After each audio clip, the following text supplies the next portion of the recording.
गुरुर्ब्रह्मा गुरुर्विष्णू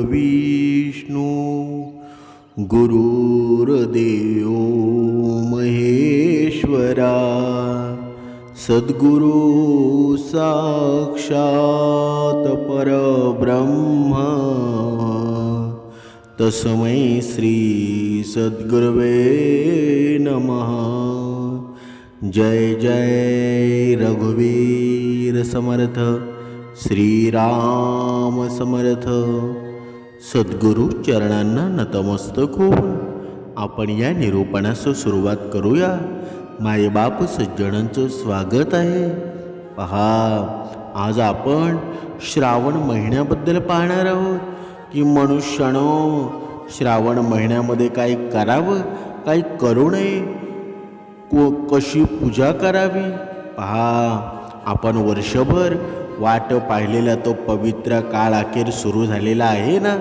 असा महिना ज्यामध्ये प्रत्येक मंदिरातून हर हर महादेवाचा जयघोष ऐकू येतो, प्रत्येक घरात देवपूजा सुरू होते, वातावरण भक्तिमय बनतं आणि प्रत्येक शिवभक्ताच्या मनामध्ये एक वेगळीच आनंदाची लहर निर्माण होते। तो पवित्र महिना म्हणजे श्रावण महिना। यावर्षी पवित्र श्रावण महिन्याची सुरुवात पहा 13 ऑगस्टला झालेली आहे ना, म्हणजे 2026 गुरुवारी होत आहे आणि 11 सप्टेंबर 2026 शुक्रवारी श्रावण महिना समाप्त होईल। यंदा या श्रावण महिन्यात 4 श्रावणी सोमवार आलेले आहेत। पहिला श्रावणी सोमवार म्हणजे 17 ऑगस्टला, दुसरा 24 ऑगस्टला, तिसरा 31 ऑगस्ट आणि चौथा 7 सप्टेंबर रोजी येत आहे। हे 4ही श्रावणी सोमवार भगवान शिवांच्या पूजा, अभिषेक, व्रत, जप आणि उपासनेसाठी अत्यंत पवित्र आणि शुभ मानले जातात ना। या दिवशी श्रद्धेनं केलेली महादेवांची सेवा असू द्या, भक्तांसाठी विशेष फळदायी मानली जाते। हा महिना भगवान शिव आणि माता पार्वती यांना समर्पित मानला जातो। म्हणून श्रावण महिना सुरू झाला की जणू सणांची सुंदर मालिका सुरू होते। या महिन्यात श्रावणी सोमवार येतात, नागपंचमी येते, पुत्रदा एकादशी येते, रक्षाबंधन येतं, वरलक्ष्मी व्रत येतं, म्हणजे श्रावण पौर्णिमा येते, संकष्टी चतुर्थी येते। त्यामुळे हा महिना भक्ती, उपासना, व्रत, सेवेसाठी अत्यंत शुभ मानला जातो। संपूर्ण वर्षभर ज्या महिन्याची प्रत्येक शिवभक्त आतुरतेनं वाट पाहत असतात ना, तो म्हणजे पवित्र श्रावण महिना। अनेक जण या महिन्यामध्ये सर्व महिन्यांचा राजा असं सुद्धा म्हणतात, कारण हा महिना आहे ना, ज्या मनुष्यानं या महिन्यामध्ये जेवढं भगवंताचं नामस्मरण केलेलं असेल ना, त्याला तत्पर ते बघा पुण्य मिळत असतं। त्याचं फळ त्याला लगेच मिळतं आणि ते फळ आपल्याला डोळ्यांनी सुद्धा दिसू लागतं। आपल्या जीवनामध्ये न होणारी कामं आहेत ना, लगेच तयारीला होतात। म्हणजेच अनेक घरांमध्ये संपूर्ण महिनाभर मांसाहार पूर्णपणे बंद केला जातो आणि आपणही करायचं आहे। सात्विक आहार घ्यायला हवा ना। सकाळी आणि संध्याकाळी देवपूजा केली जाते, रोजा आरती होते, अनेक भक्त मनापासून भगवान शिवांचं नामस्मरण करतात। या महिन्यात केलेल्या पूजा, सेवा, उपासना, जपामुळे मनाला शांती मिळते आणि भक्तीचा सुंदर अनुभव सुद्धा येतो ना। म्हणून श्रावण महिना हा फक्त सोमवारच नाही, तर संपूर्ण महिनाभर भक्ती करण्याचा महिमा आहे। या महिन्यात केलेला प्रत्येक नामजप, प्रत्येक आरती, प्रत्येक सेवा आणि प्रत्येक चांगलं कर्म भगवान शिवांना अर्पण केलं जातं। त्यामुळे आज आपण जाणून घेणार आहोत की श्रावण महिन्यातील कोणती सेवा करावी, त्यामुळे हा पवित्र महिना अधिक मंगळमय आणि फळदायी होईल। त्यामुळं हे निरूपण नीट मन लावून ऐका। श्रावण महिन्यात रोज सकाळी लवकर उठून स्नान करावं, देवघर स्वच्छ करावं, भगवान शिवांना स्वच्छ पाणी किंवा गंगाजल अर्पण करावं. शक्य असल्यास बेलपत्र, पांढरी फुलं, धोत्र्याची फुलं आणि अक्षता अर्पण कराव्यात. त्यानंतर मनापासून ओम नमः शिवाय या मंत्राचा जप करावा. शक्य असल्यास 108 वेळा जप करावा. या मंत्राचा जप केल्यानं मन शांत होतं आणि भक्ती अधिक दृढ होते ना. रोज सकाळी किंवा संध्याकाळी नियमितपणे देवपूजा करावी. म्हणजे आपण उपासना जर केली ना तर ते अधिक फळदायी ठरतं. तुमच्या घरामध्ये रुद्राक्षाची जर माळ असेल ना तर अधिकच चांगली आहे. तुळशीची असेल तर ती सुद्धा अधिक चांगली आहे. म्हणजे 108 वेळा भगवंताचं नामस्मरण आपण केलं पाहिजे. आपल्या घरातून भगवान शिवांची कापूर आरती झालीच पाहिजे. दिवा लावावा, अगरबत्ती दाखवावी आणि संपूर्ण कुटुंबाने एकत्र आरती करावी. यामुळं घरात सकारात्मक ऊर्जा निर्माण होते. प्रत्येक सोमवारी भगवान शिवांचं व्रत करावं. शिवलिंगावर पंचामृत अभिषेक करावा. शक्य असल्यास रुद्राभिषेक करावा. रुद्राभिषेकानंतर मिळणारं तीर्थ अनेक भक्त अत्यंत पवित्र मानतात ना. श्रद्धेनं घेतलेलं हे तीर्थ मनाला समाधान देतं आणि भक्ती अधिक वाढवतं. शिवचालिसा, रुद्राष्टक, शिवमहिम्न स्तोत्र, शिवलीलामृत किंवा शिवपुराणाचं वाचन करावं. शक्य झालं तर शिवपुराणाचं तुम्ही वाचन केलं ना तरी लाभदायक ठरणार आहे. महादेवाच्या मंदिरामध्ये जाऊन दर्शन घ्यावं. या महिन्यात माता पार्वतीची सेवा करणं सुद्धा तितकंच महत्त्वाचं आहे. कारण भगवान शिव आणि माता पार्वती यांची पूजा एकत्र केली ना तर कौटुंबिक सुख, प्रेम आणि सौख्य वाढावं अशी प्रार्थना केली जाते. रोज ओम पार्वती पतये नमः या मंत्रांचा जप करावा. माता पार्वतीला हळद, कुंकू, फुलं, ओटी अर्पण करावी. मंगळवार आणि शनिवार हनुमानजींची सेवा करावी आणि गुरुवारी दत्तात्रेयांची सेवा करावी. म्हणजे जसं तुम्हाला वेळ मिळेल ना तसं तुम्ही सेवा करा. ही तुम्ही जेवढी सेवा कराल ना ती शिवशंकरांनाच जाणार आहे. म्हणून मारुती रायाला शेंदूर, तेळ आणि रुईची फुलं अर्पण करावीत. श्रीरामाचा नामाचा जप करावा.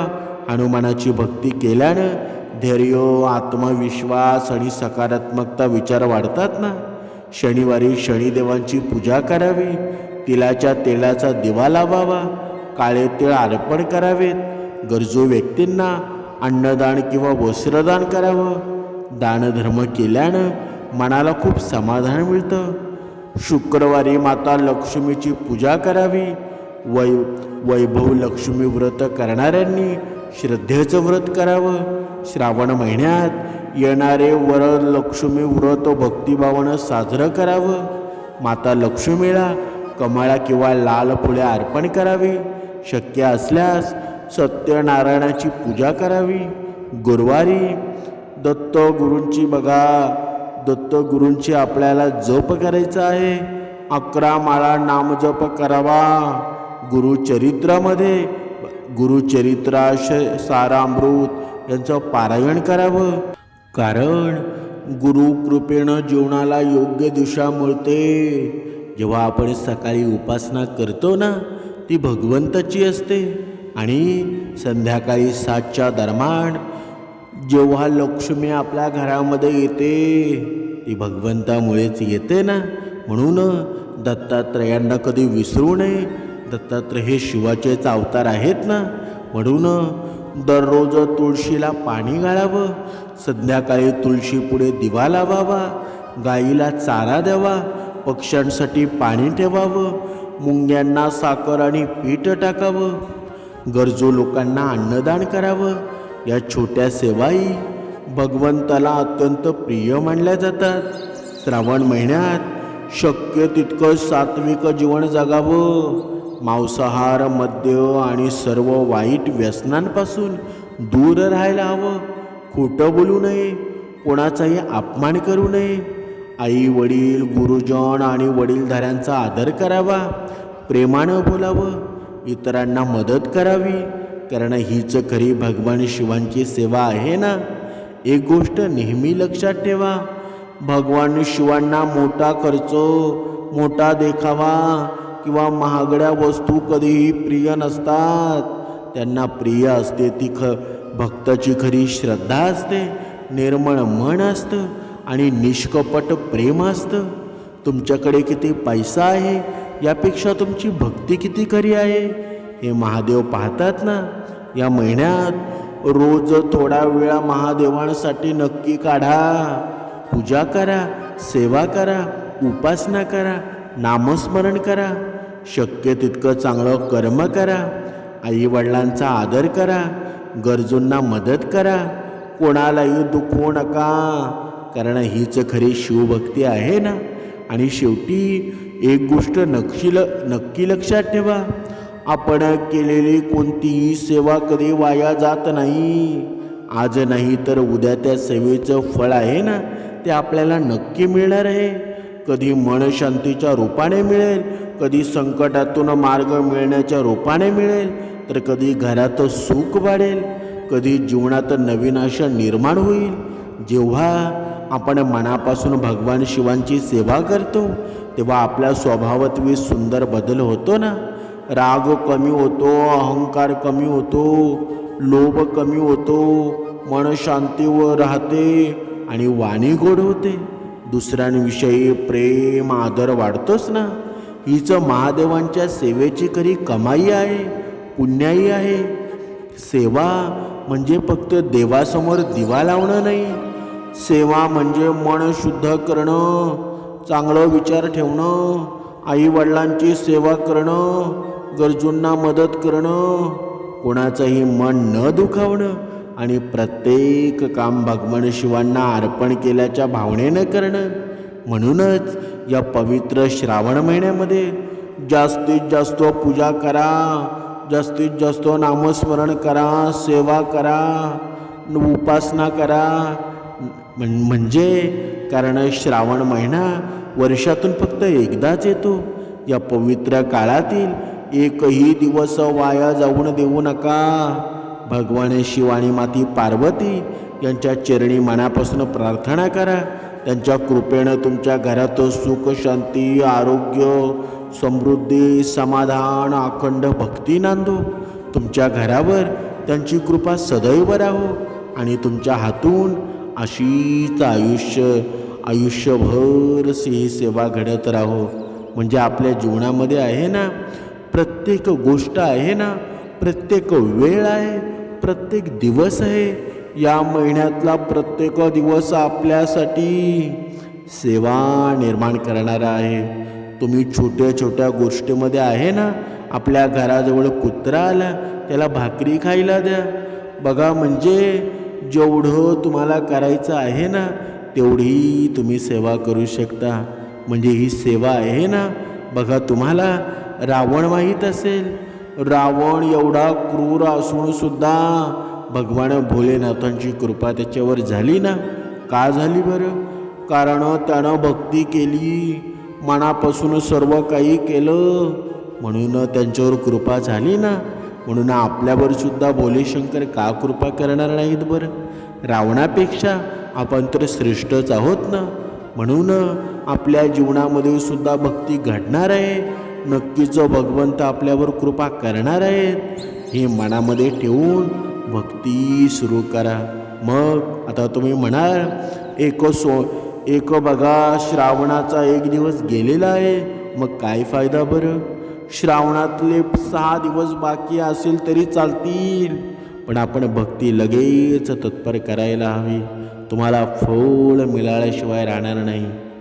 आपल्या हिंदू धर्मामध्ये अनेक झाडांना पवित्र मानलं गेलेलं आहे, पण बेलाचं झाड हे भगवान शिवांना अत्यंत प्रिय मानलं गेलं.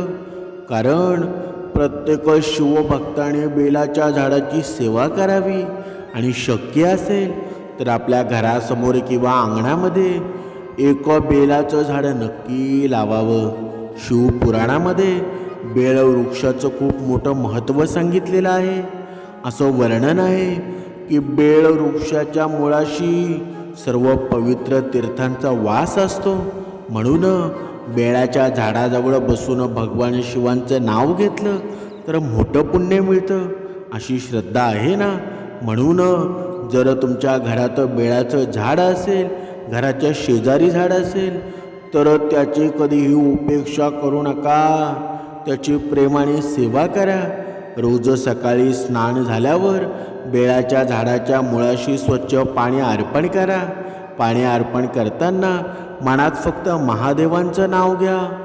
ओम नमः शिवाय हा मंत्र म्हणत पाणी अर्पण केलं ना, तर हा मंत्र मनाला खूप शांती देतं आणि भक्तीही वाढते. अनेक धार्मिक परंपरेमध्ये असं मानलं जातं की बेल वृक्षाची श्रद्धेनं सेवा करणाऱ्यावर भगवान शिवांची कृपा निश्चित होत असते. संध्याकाळी शक्य असेल तर बेळाच्या झाडाजवळ तुपाचा किंवा तिळाच्या तेलाचा एक छोटासा दिवा लावा. दिवा लावताना भगवान शिव आणि माता पार्वती यांचं स्मरण करा. अनेक ठिकाणी अशी श्रद्धा आहे, अशा भक्तीमुळं घरात सुख, शांती, समृद्धी यांचा वास होतो ना. जर तुमच्या घरात बेळाचं झाड नसेल तर या श्रावण महिन्यात एक बेळाचं रोप नक्की लावा. एक झाड लावणं म्हणजे देवसेवा आणि निसर्गसेवा दोन्हीही होतात. झाडं लावून त्यांची रोज काळजी घ्या. फक्त झाड लावून विसरू नका. त्याला वेळेवर पाणी द्या आणि त्याचं योग्य तो जतन करा. शिवपुराणात पार्थिव म्हणजे मातीच्या शिवलिंगाच्या पूजेचं मोठं महत्त्व सांगितलेलं आहे. त्यामुळं श्रावण महिन्यात शक्य असल्यास बेळाच्या झाडाजवळ स्वच्छ मातीचं छोटं शिवलिंग तयार करून त्याची पूजा करा. त्या शिवलिंगावर स्वच्छ पाणी आणि पंचामृत, बेलपत्र, पांढरी पोळं अर्पण करा आणि ओम नमः शिवाय या मंत्राचा जप करा. पूजा झाल्यानंतर त्या पार्थिव शिवलिंगाचे आदरपूर्वक विसर्जन करा. भगवान शिवांना बेलपत्र खूप प्रिय आहे ना, म्हणून पूजा करताना शक्यतो 3 पाने असलेलं स्वच्छ आणि चांगल्या अवस्थेतील बेलपत्र अर्पण करा. कीड लागलेलं किंवा पूर्णपणे खराब झालेलं बेलपत्र अर्पण करणं टाळा. पूजा करताना स्वच्छता खूप महत्त्वाची आहे. देवाला शक्यतो अखंड आणि स्वच्छ वस्तू अर्पण करा. पूजा करताना ताजी फुलं, स्वच्छ फळं आणि अखंड नारळ करण्याची आपली परंपरा आहे ना. देवापुढं प्रेम, श्रद्धा, शुद्ध मन हेच सर्वात मोठं अर्पण आहे. शिवपुराणात बेल वृक्षाच्या मुळाशी अन्नदान करण्याचाही मोठा महिमा सांगितलेला आहे. जर एखाद्या गरजू व्यक्तीला किंवा शिवभक्ताला बेळाच्या झाडाखाली प्रेमानं जेवण दिलं तर त्या अन्नदानाचं फळ सामान्य अन्नदानापेक्षा अनेक पटीनं अधिक मिळतं असं वर्णन केलेलं आहे. म्हणून वर्षातून किमान एकदा बेळाच्या झाडाखाली एखाद्या गरजू व्यक्तीला प्रेमानं अन्नदान करण्याचा प्रयत्न करा. बेलाच्या झाडाची फांदी विनाकारण अजिबात तोडू नका. झाडाला अजिबात इजा होईल असं वागू नका. जितकी गरज आहे तितकंच बेलपत्र घ्या. झाडाच्या मुळाशी घाण करू नका. झाड स्वच्छ ठेवा, कारण झाडाची सेवा म्हणजे भगवान शिवांची सेवा असं मानलं जातं ना. भगवान महादेवांना मोठा दिखावा कधी आवडत नाही. त्यांना भक्ताचं प्रेम, श्रद्धा, विश्वास हे सर्व प्रिय असतो ना.